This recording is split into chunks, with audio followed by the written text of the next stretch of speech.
Ya pili ni Young Africans kutokuwa ina imani na bodi ya ligi.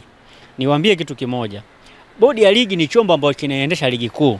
Na bodi ya ligi ni chombo ambacho kimeundwa na vilabu vinavyoshiriki ligi kuu, ligi ya Championship na First League Division. Kwa maana zile ligi tatu ambazo zinasimamiwa na bodi ya ligi. Umeelewa vizuri? Kwenye zile ligi zote tatu ambazo zinasimamiwa na bodi ya ligi ndizo ambazo zimetoa wawakilishi ambao ndio wameenda kuunda bodi ya ligi, ambao ndio inasimamia ligi. Maana yake kama timu hazina imani na bodi ya ligi, na maana sio timu moja, inabidi ziwe zaidi ya timu 15 20, kwa sababu bodi ya ligi kwa ujumla inasimamia zaidi ya timu 48. First League timu 16, Championship timu 16 ni 30 na ngapi? Na 2. Ligi kuu timu 16 ni 40 na ngapi? 48. Ndio timu ambazo zinasimamiwa na bodi ya ligi. Sasa kama bodi ya ligi inasimamia timu 48, maana yake inabidi kwenye hizo timu 48 zaidi ya timu 20 zipige kura ya kutokuwa na imani na bodi ya ligi. Hapo ndo bodi ya ligi itavunjwa. Lakini klabu moja haiwezi kusababisha bodi ya ligi ivunjwe.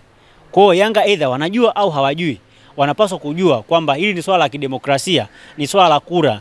Kwamba kama hauna imani na kina viongozi fulani, inabidi wale watu wote ambao mnaongozwa na hao watu mpige kura ya kutokuwa na imani na hiyo bodi. Kama hamna imani na hiyo bodi, watu wataangalia walio wengi ni wakina nani. Kama waliosema hawana imani ni wengi, basi bodi itavunjwa. Lakini kama waliosema wana imani na bodi ni wachache, ni wengi kuliko ambao hawana imani, maana yake bodi itaendelea kuwepo. Young Africans mwenyewe hawezi kusababisha bodi ya ligi ivunjwe wakati timu 47 zina imani na bodi ya ligi. Kwa hiyo hilo haliwezekani. La pili, umeelewa vizuri? Kingine, wamemzungumzia kabisa CEO wa bodi ya ligi.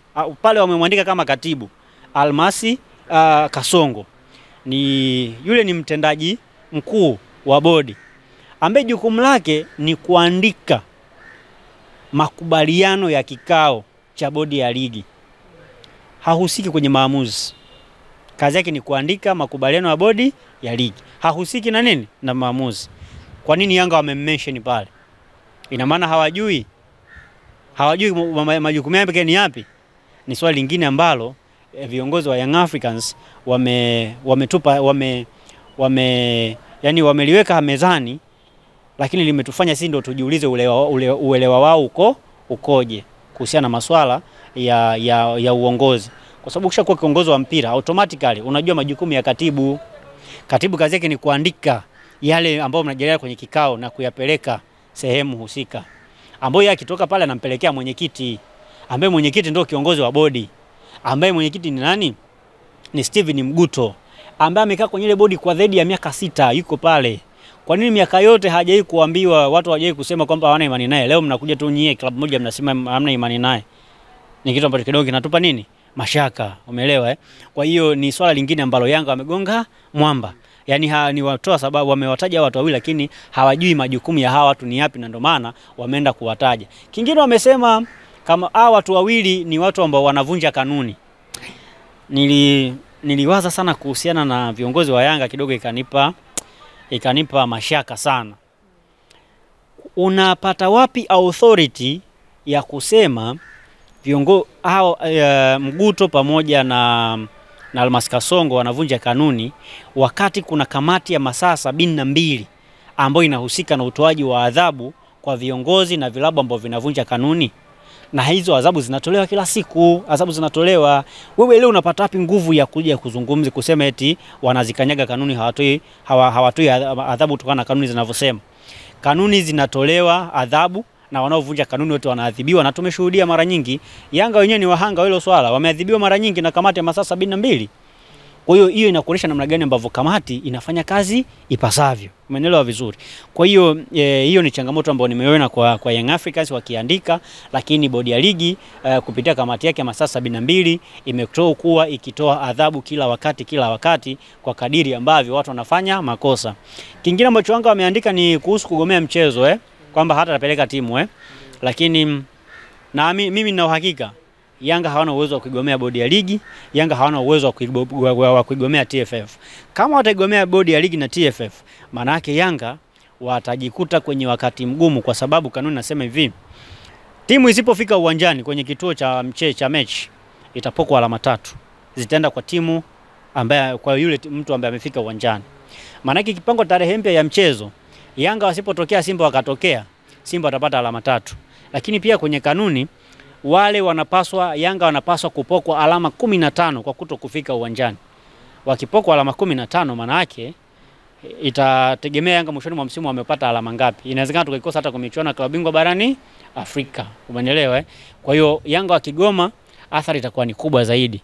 Kwa hiyo ni kitu kingine ambacho sidhani kama kitatokea, na kama kitatokea Engineers watamtoa. Yaani wanachama wa Yanga na mashabiki watamtoa Engineers pale.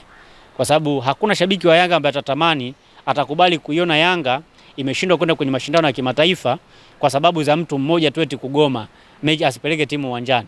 Hiyo itakuwa ni hatari zaidi ya hii ambayo tunaizungumza sasa hivi. Sasa wewe kama mchambuzi unaizungumziaje hii sakata? Yaani imeathiri vipi mpira wetu wa Tanzania mpaka sasa hivi?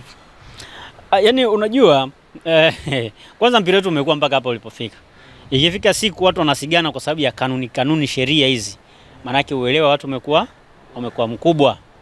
Yaani wewe ili ujue haki zako, uweze kudai haki zako, ni lazima kuzokupa wewe nguvu ya kudai haki zako.